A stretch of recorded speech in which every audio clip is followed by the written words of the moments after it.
Hello students, स्वागत है आपका हिंदी की इस क्लास में। आज हम पढ़ेंगे BHDC 131 हिंदी साहित्य का इतिहास और इसका खंड एक हमने लिया है। हिंदी साहित्य का आरंभ और विकास कैसे हुआ और इसकी इकाई एक काल विभाजन और नामकरण हम पढ़ेंगे हिंदी साहित्य का कैसे हुआ।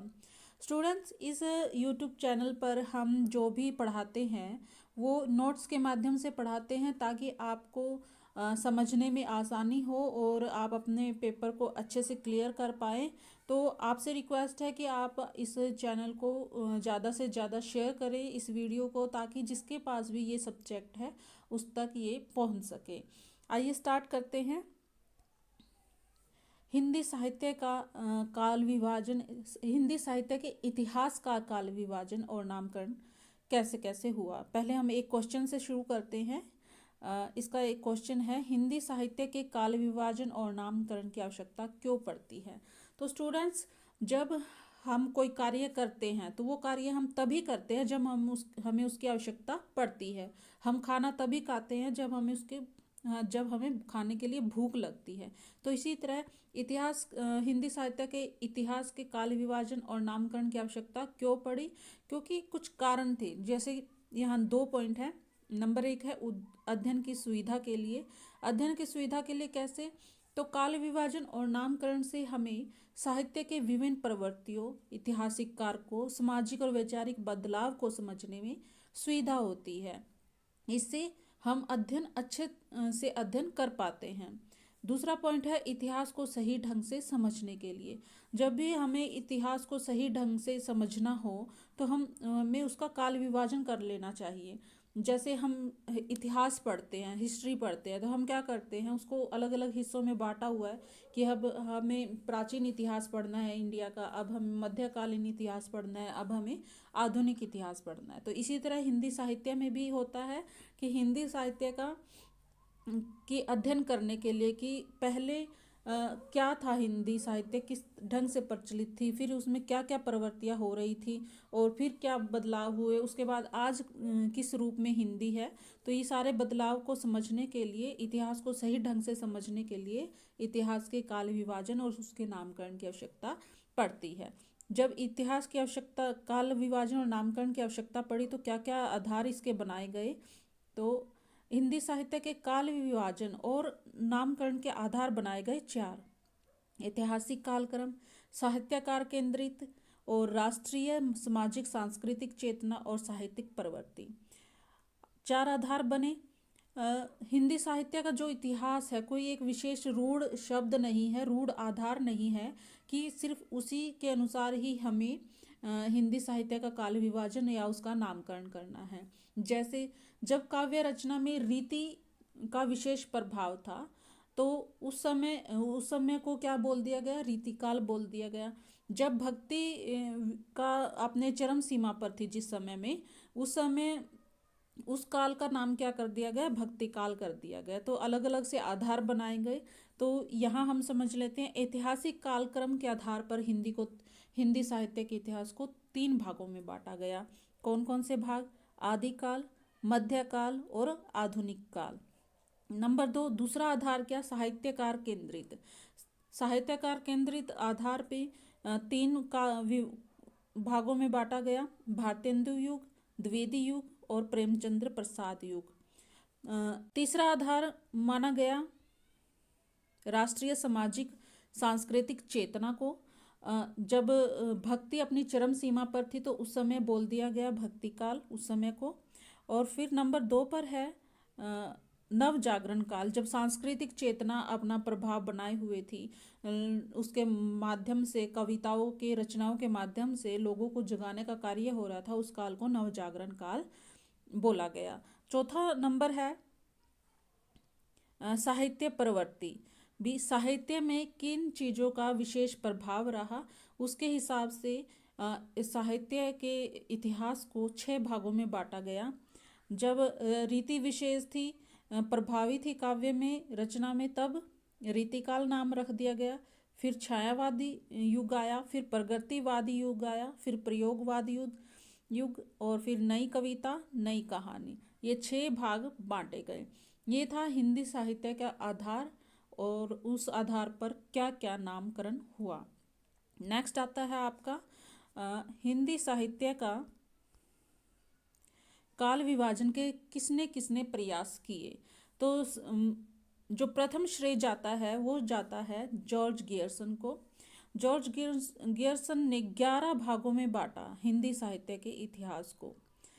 लेकिन ये कोई मतलब क्रम सिस्टमेटिक ढंग से नहीं था, फिर भी उनको एक विशेष महत्व दिया गया जो उन्होंने नामकरण और काल विभाजन जो हिंदी साहित्य का जॉर्ज गियर्सन ने किया। तो इन्होंने 11 भागों में बांटा चारण काल, जो कि 700 ईस्वी से 1300 ईस्वी तक उन्होंने माना। उसके बाद 15वीं सदी का जो धार्मिक पुनर्जागरण हुआ, उस फिर जायसी की प्रेम कविता, फिर कृष्ण संप्रदाय, मुगल दरबार, तुलसीदास, प्रेम काव्य, तुलसी के अन्य प्रवृत्ति, 18वीं शताब्दी, कंपनी के शासन में हिंदुस्तान और विक्टोरिया के शासन में हिंदुस्तान। ये सिस्टमेटिक ढंग से दिखाई नहीं दे रहा है, फिर भी ये इनको प्रथम श्रेय जाता है हिंदी साहित्य के जो इतिहास को काल विभाजित इन्होंने किया और नामकरण किया। 11 भाग बनाए और नामकरण किए।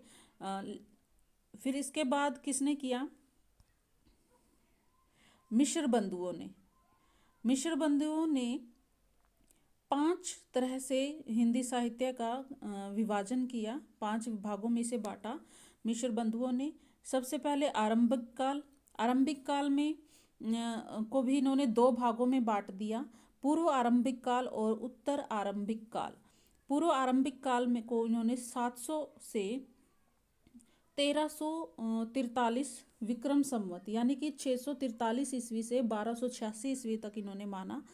माध्यमिक काल में पूर्व माध्यमिक काल और उत्तर माध्यमिक काल, इसमें 1388 ईस्वी से 1503 ईस्वी के बीच में इन्होंने पूर्व माध्यमिक काल माना और 1504 ईस्वी से 1624 ईस्वी के मध्य इन्होंने उत्तर माध्यमिक काल माना। फिर तीसरा इन्होंने काल विभाजन किया अलंकृत काल। इसको भी इन्होंने 2 भागों में बांटा, पूर्व अलंकृत काल और उत्तर अलंकृत काल। पूर्व अलंकृत काल को इन्होंने 1624 ईस्वी से 1733 ईस्वी के बीच में माना और उत्तर अलंकृत काल को इन्होंने 1734 ईस्वी से 1832 ईस्वी के बीच में माना। चौथा इन्होंने काल विभाजन किया इतिहास का परिवर्तन काल। इसे इन्होंने एक ही भाग में रखा और उसके बाद इन्होंने वर्तमान काल, परिवर्तन काल को इन्होंने 1833 ईस्वी से 1868 ईस्वी के बीच में माना और वर्तमान काल जो कि 1869 से आगे का जो अभी तक चल रहा है उसे माना। तो ये था जॉर्ज गियर्सन ने जो किया है हिंदी इतिहास का जो हिंदी साहित्य के इतिहास का काल विभाजन और उसका नामकरण। फिर उसके बाद नामकरण और आता है आचार्य रामचंद्र शुक्ल का। इन्होंने 4 हिंदी साहित्य के इतिहास को 4 भागों में बांटा। वीर गाथा काल जो कि 933 ईस्वी से 1318 ईस्वी के बीच में आता है और भक्ति काल आता है 1318 से 1643 ईस्वी के बीच में। आप ये जो आगे लिखे हुए हैं ये संवत है। अगर आपसे संवत पूछा जाए, वैसे तो आप ये ईस्वी ही याद करना, संवत याद मत करना। भक्ति काल आता है आपका 1318 से 1643 के बीच में, जब भक्ति अपने चरम सीमा पर थी। उसके बाद आया रीति काल 1643 से 1843 के बीच में और आधुनिक काल आपका है 1843 से आज तक का टाइम। फिर काल विभाजन किया आता है हजारी प्रसाद द्विवेदी ने कोशिश की।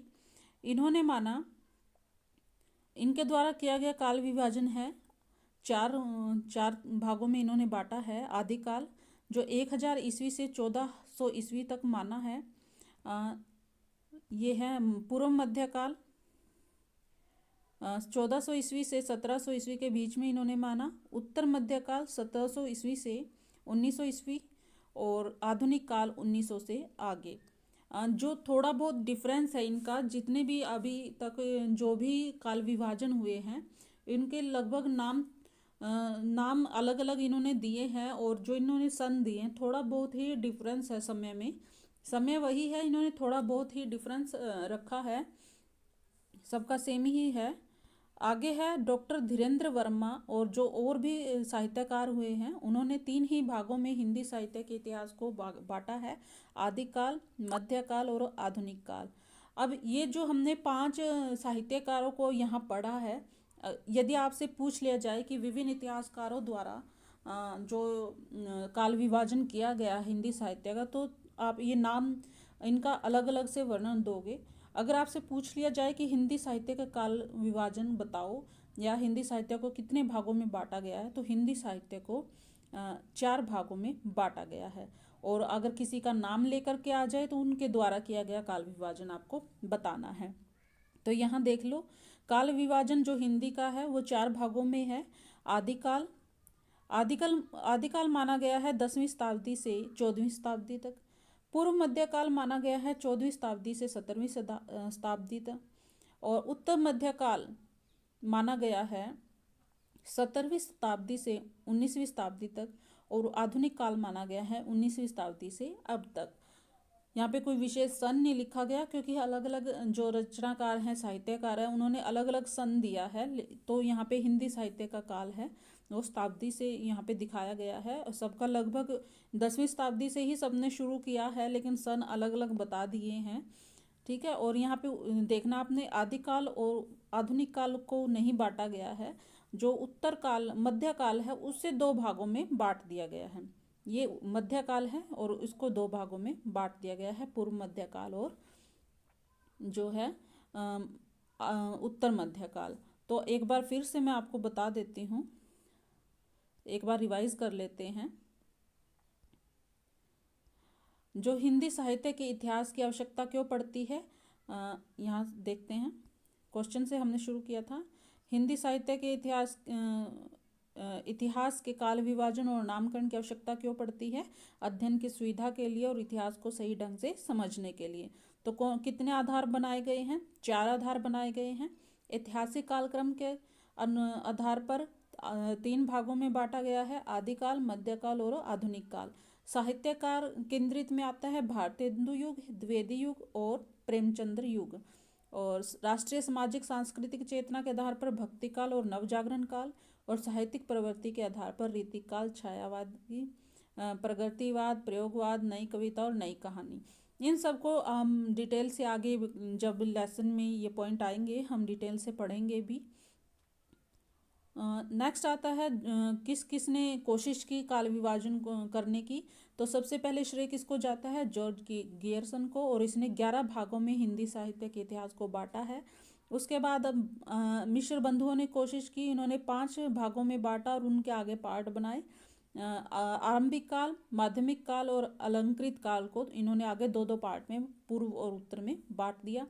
और परिवर्तन काल और वर्तमान काल इनके अगले 2 हैं, इनको इन्होंने नहीं बांटा है। नेक्स्ट कोशिश की थी आचार्य रामचंद्र शुक्ल ने, इन्होंने हिंदी साहित्य के इतिहास को 4 भागों में बांटा, वीर गाथा काल, भक्ति काल, रीतिकाल और आधुनिक काल। हजारी प्रसाद द्विवेदी ने 4 भागों में बांटा, आदिकाल, पूर्व मध्यकाल, उत्तर मध्यकाल और आधुनिक काल। ये सेम है जो हमारे हिंदी साहित्य के मान्य अभी हमने पढ़े थे। डॉक्टर धीरेन्द्र ने 3 भागों में बांटा, आदिकाल, मध्यकाल और आधुनिक काल। और हिंदी काल विभाजन को माना जाता है 4 भागों में, जो हजारी प्रसाद द्विवेदी ने किया, आदिकाल, पूर्व मध्यकाल, उत्तर मध्यकाल और आधुनिक काल। ये आज की क्लास में इतना ही। नेक्स्ट हम अगली क्लास में पढ़ेंगे, तो जितना हो सके इस वीडियो को शेयर कीजिए। मिलते हैं अगली क्लास में। धन्यवाद।